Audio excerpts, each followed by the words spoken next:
Dios les bendiga a todos. En esta tarde vamos a iniciar nuestro estudio en familia de la palabra de Dios. Y en esta tarde vamos a estudiar el tema: ¿cuándo será su regreso?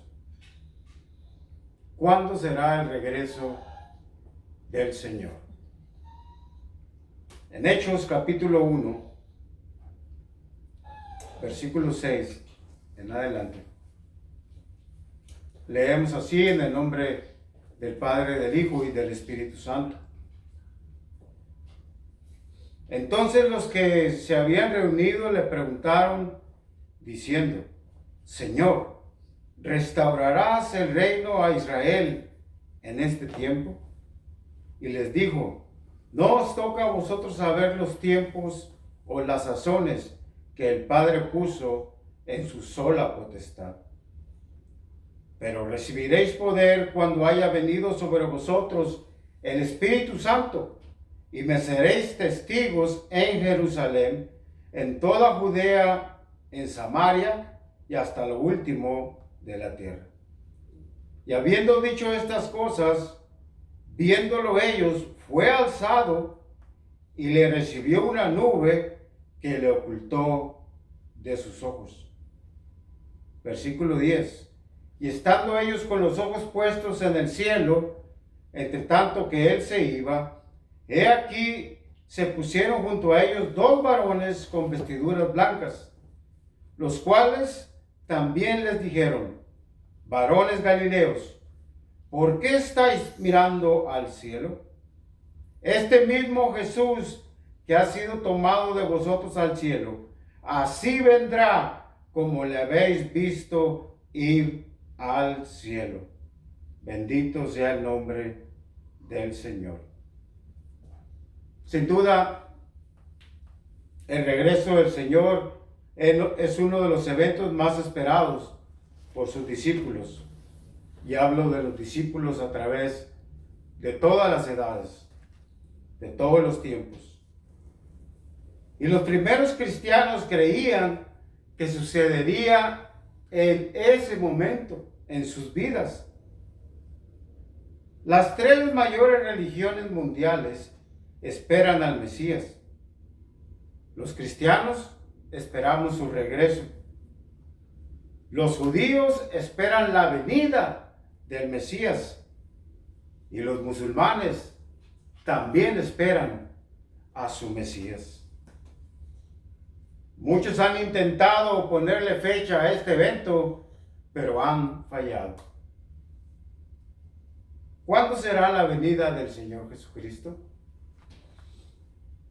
Para nosotros, los cristianos, es la venida del Señor para levantar a su iglesia y entonces dar el inicio a la gran tribulación.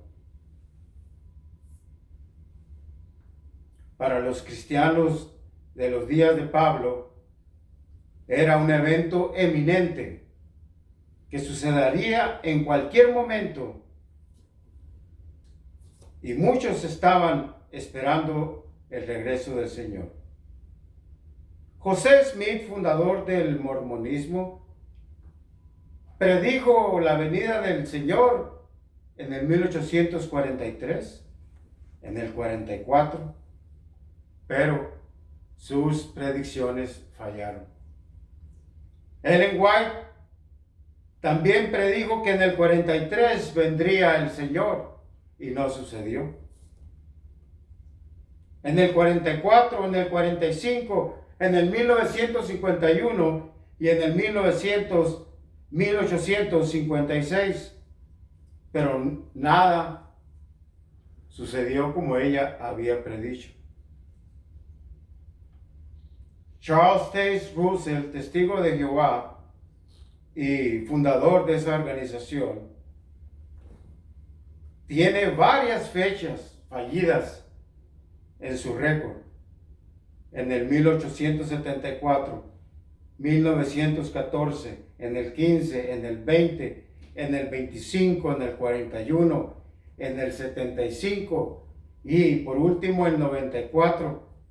En fin, ninguno de esos años acertó. Y estos son solo algunos de los que han fallado en predecir el regreso del Señor al tratar de ponerle una fecha. En nuestros últimos tiempos también ha habido quienes han puesto fecha al regreso del Señor. Unos decían que con el Y2K daría el inicio de la venida del Señor. Y aún cristianos genuinos han cometido errores a través de los siglos, con buenas intenciones.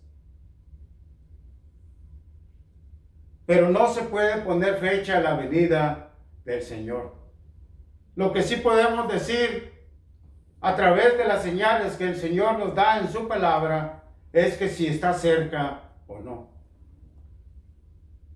Muchos creyeron que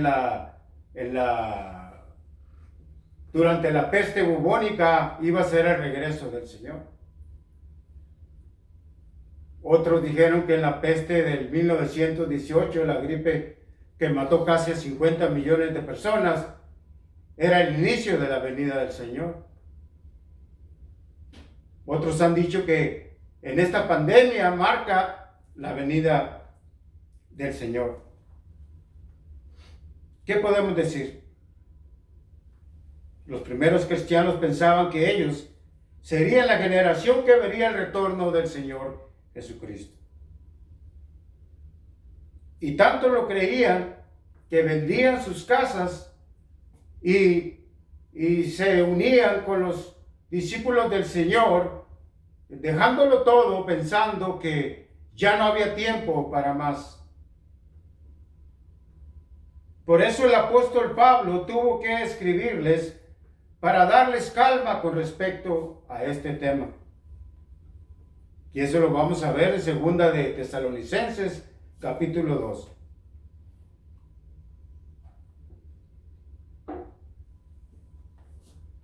Del versículo 2 en adelante. Pero con respecto a la venida de nuestro Señor Jesucristo y nuestra reunión con Él, os rogamos, hermanos, que no os dejéis mover fácilmente de vuestro modo de pensar, ni os conturbéis, ni por espíritu, ni por palabra, ni por carta, como si fuera nuestra. En el sentido de que el día del Señor está cerca. Nadie os engañe en ninguna manera, porque no vendrá, pongan atención, no vendrá sin que antes venga la apostasía y se manifieste el hombre de pecado, el hijo de perdición, al que también la Biblia llama el anticristo, el hijo de perdición. Pongamos atención a las palabras del apóstol. No vendrá sin que antes esto suceda. No vendrá sin que antes esto acontezca. El cual se opone y se levanta contra todo lo que se llama Dios o es objeto de culto, tanto que se sienta en el templo de Dios como Dios, haciéndose pasar por Dios. ¿No os acordáis que cuando yo estaba todavía con vosotros os decía esto? Y ahora vosotros sabéis lo que lo detiene, a fin de que a su debido tiempo se manifieste. Hay algo que lo detiene. Porque ya está en acción el ministerio de la iniquidad. Solo que hay quien al presente lo detiene hasta que él a su vez sea quitado del medio. Entonces se manifestará aquel inicuo a quien el Señor matará con el espíritu de su boca y destruirá con el resplandor de su venida. Entonces Pablo les está afirmando y dando eventos proféticos que tendrán que acontecer antes de la manifestación del Hijo de Pecado y el regreso del Señor. Primero, manifestación de la apostasía. Sin duda que en los primeros años del cristianismo se dieron inicio muchos grupos apóstatas. Y ya en el libro de Apocalipsis, en el mensaje a las 7 iglesias, vemos cómo la corrupción y la apostasía había entrado a las iglesias desde muy temprano. Pero al parecer la apostasía de la que hablaba el apóstol era algo más grande. Algo que ya está ocurriendo en nuestros días a niveles inimaginables. El abandono de la moralidad en el cristianismo. Hay inmoralidad en el cuerpo de la iglesia. Creyendo servir a Dios, no guardando su palabra. Sexo fuera del matrimonio, adulterio, aún homosexualidad dentro de las iglesias.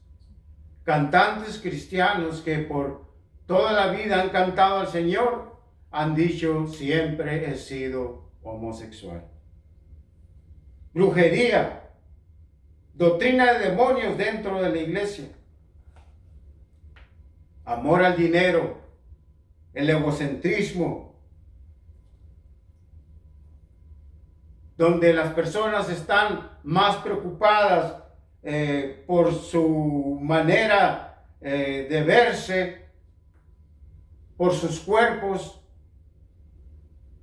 que por buscar a Dios. Una cosa es cuidarse, una cosa es mantener una vida saludable, pero otra es hacerlo el centro de tu vida. Ahí está el problema. El ecumenismo dentro de las iglesias cristianas, dentro de las iglesias que una vez guardaron la sana doctrina, vemos la aceptación a todo. Ya nada es malo. Ya nada les ofende. La negación de las leyes y verdades bíblicas. Ya nada es verdad absoluta. Todo tiene una puerta de salida. Todo tiene una excusa. Y lo estamos viendo cómo el mundo está tratando de borrar todo rastro de la moral dentro de la sociedad. Leí un comentario que puso mi hijo Jonathan sobre unos muñequitos trolls que tienen un botón en la zona de las áreas privadas, donde al picarle produce unos sonidos. Se le levanta la falda y le pican el botoncito. Vemos un ataque a la moralidad desde muy temprana, en la edad de los niños. Vemos cómo el pecado quiere borrar todo rastro de Dios en la sociedad.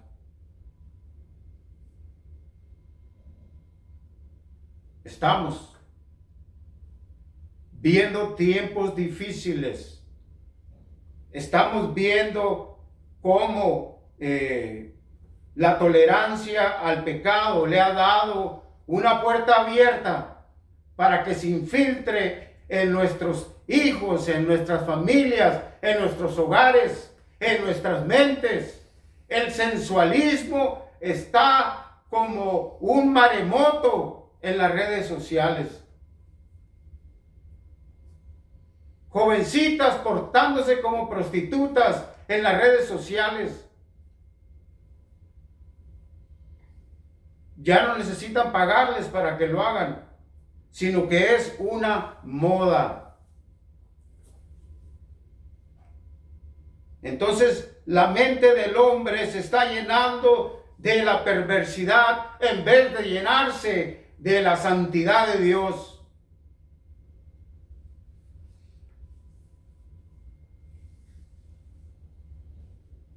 la manifestación del hombre de pecado o el anticristo.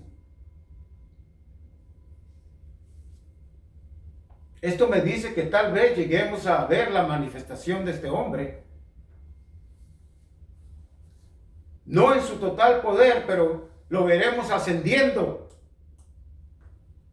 porque se tiene que manifestar, pero no podrá ejercer su poder hasta que lo detiene sea quitado. Otra señal que da Pablo es que este hombre perverso, hijo de iniquidad, el hombre de pecado, se sienta en el templo, el cual en este tiempo aún no existe. Pero se dice que ya hay preparaciones para reconstruirlo. Habrá un suceso que impulse la construcción de este tercer templo para que el anticristo entre y se siente y clame que él es Dios. Según la información, es que ya hay muchos preparativos, utensilios, las vacas sagradas. Bueno,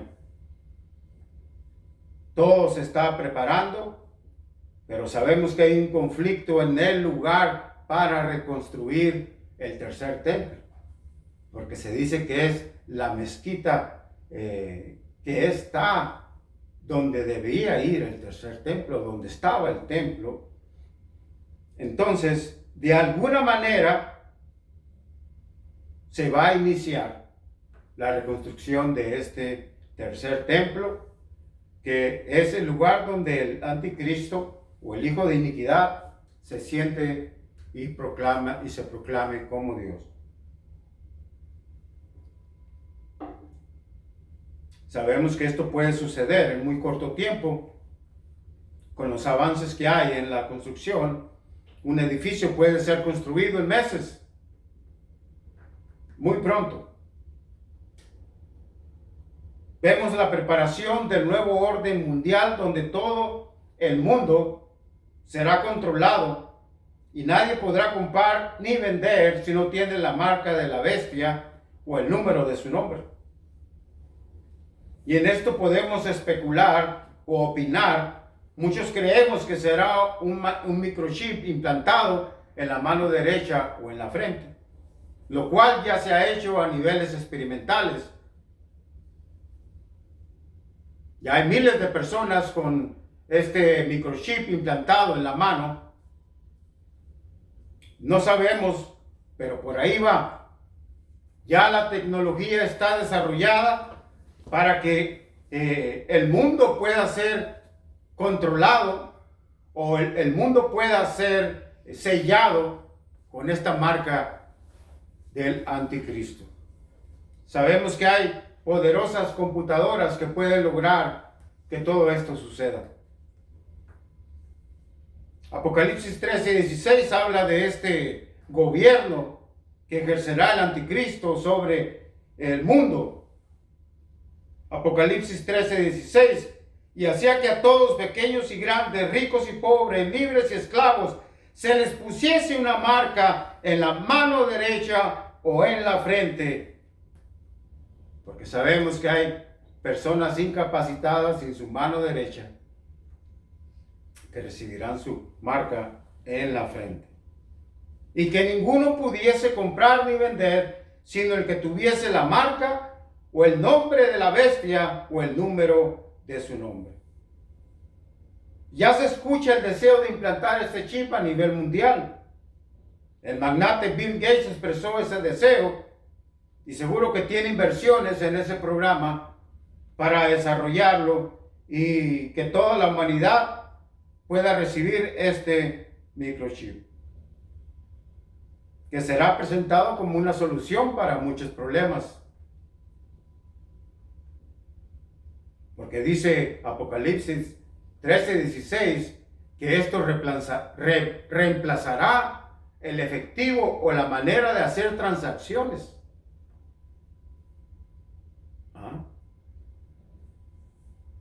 Sabemos que muchas de las transacciones en estos momentos se hacen digitalmente. Y especialmente durante esta pandemia, miles y miles de personas hacen sus compras a través de los medios digitales.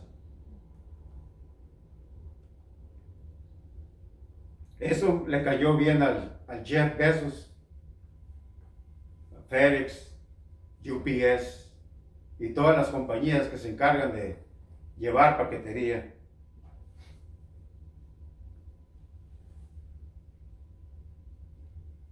Todo esto sucederá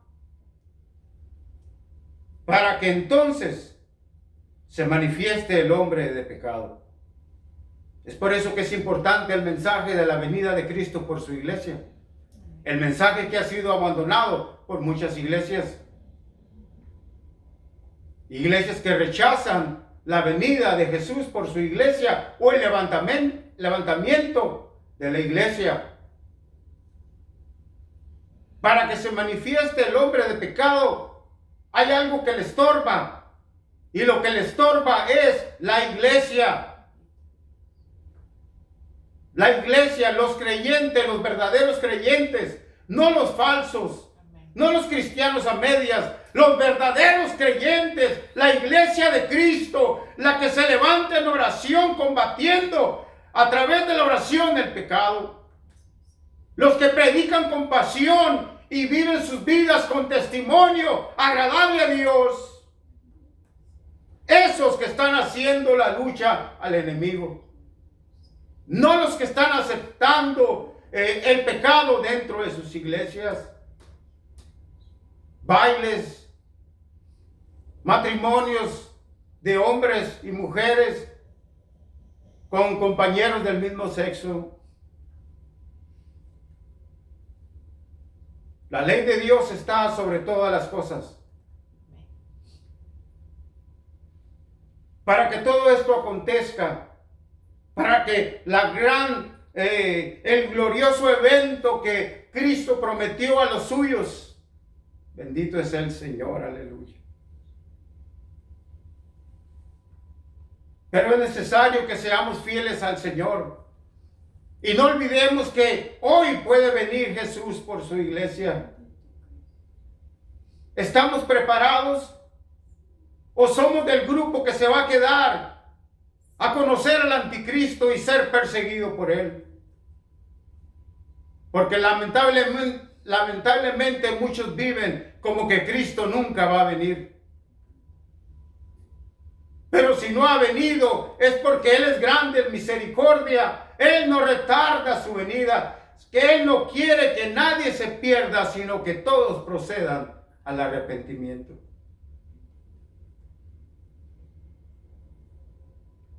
Vivir esperando la venida de Jesús no es vivir con miedo. ¿Cómo vamos a tener miedo de que venga el Señor por nosotros? Debemos estarlo esperando con gozo y decir: Señor, ven. Aquí estoy, Señor, si vienes por mí. ¿Cuáles son tus planes? Tenemos que trabajar. Tenemos que tener sueños. ¿Sí? Pero debemos recordar que Cristo puede venir hoy. No hay fecha, no te puedo decir hoy, mañana, dentro de 10 años. Pero algo podemos saber, que la apostasía ya está manifiesta dentro de las iglesias que se llamaban en algún tiempo iglesias de doctrina pura y de doctrina sana. Cantantes que abrazan todo lo que el mundo ofrece. Nada es pecado. Dios todo lo perdona. Haz lo que quieras. Confunden la gracia de Dios en libertinaje. Confunden a Dios. Confunden su misericordia con una licencia para pecar. Pablo escribe nuevamente en Primera de Tesalonicenses 4:13 en adelante. Tampoco queremos, hermanos, que ignoréis acerca de los que duermen en Cristo, para que os entristezcáis como los otros que no tienen esperanza. Los que mueren sin Cristo no tienen esperanza.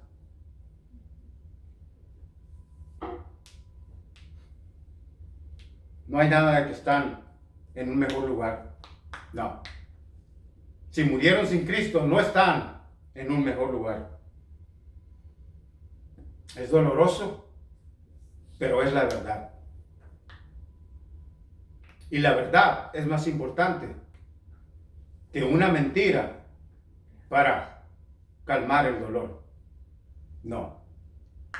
Porque si creemos que Jesús murió y resucitó, así también Dios traerá con Jesús a los que durmieron en él. Por lo cual decimos esto en palabra del Señor. O sea que esto es del Espíritu Santo. Esto no era de Pablo. Que nosotros que vivimos, que habemos quedado hasta la venida del Señor, y él se contaba en eso, no precederemos a los que durmieron. Porque el Señor mismo, con voz de mando, con voz de arcángel y con trompeta de Dios, descenderá del cielo, y los muertos en Cristo resucitarán primero.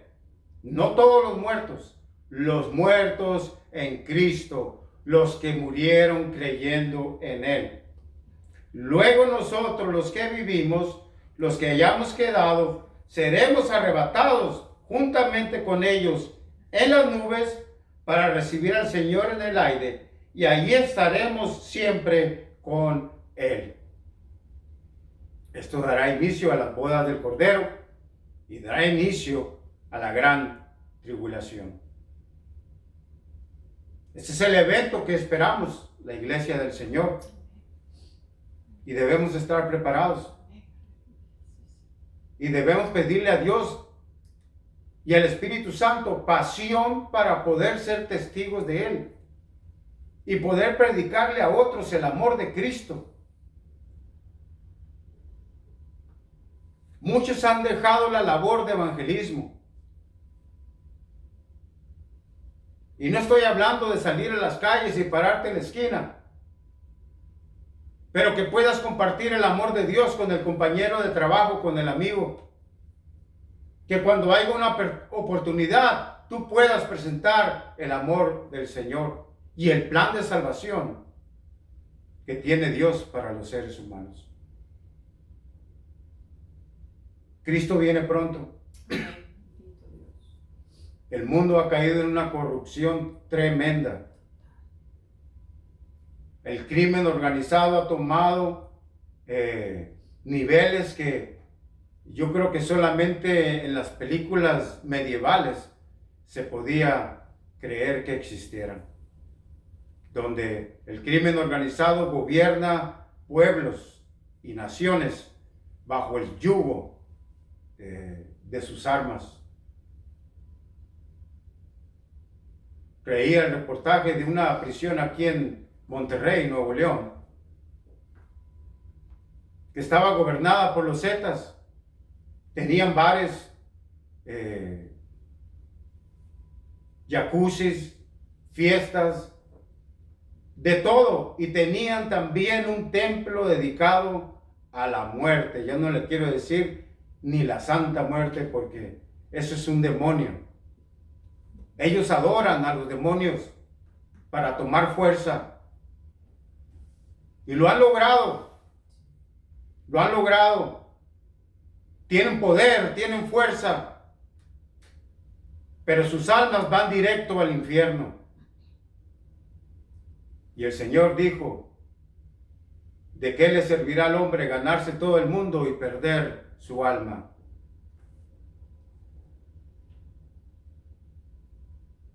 El único que ofrece la vida y pagó por nuestros pecados, se llama Jesús.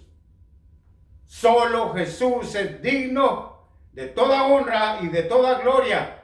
Y allá en el cielo no se hallaba nadie digno de abrir los sellos, más que el Cordero de Dios, que fue digno de abrir los sellos y ponerle fin al pecado y a la maldad de los hombres en la tierra. Solo Él fue hallado digno. No fue María, no fue Pedro, no fue ninguno de los apóstoles. Fue Jesús de Nazaret el que fue hallado digno de abrir los sellos. Alabado, alabado es el Señor. Aleluya. Bendito Cristo. En esta hora quiero orar y dar gracias a Dios y pedirle a toda la iglesia, a toda mi familia, que estemos preparados para encontrarnos con Jesús en las nubes. Y debemos de pensar en ese evento no con tristeza de que vas a dejar esta vida, sino con alegría de que vas a ver la gloria de Dios, de que vas a ver a Cristo en persona. Alabado es el Señor, aleluya. Y se dirá, entrar al gozo eterno. Alabado es el Señor, los que hemos sido lavados en la sangre del Cordero. Bendito es el Señor. No por buenos, no por ser perfectos, sino porque fuimos lavados en la sangre del Cordero a través de la fe en su sacrificio. Padre, en esta hora te doy gracias. Te ruego, Señor, que cualquiera que vea, Señor, esta predicación, Señor, sea tocado por tu Espíritu Santo, Señor, aleluya. Y que sea llamado, Señor, a buscarte, que sea llamado a estar preparado para que no se vaya a quedar, Señor. Que no vaya a perder, Señor, el gozo de la salvación. Despierta a aquellos que se han dormido. Despierta a aquellos que se han envuelto en los quehaceres de este mundo, Señor, aleluya. Despierta, Espíritu Santo. Despierta aquel que duerme entre los muertos. Levántalo, Señor, aleluya. Te ruego por aquellos jóvenes, Dios mío, que han caído bajo la sutileza del diablo y han caído en las garras del enemigo y se han apartado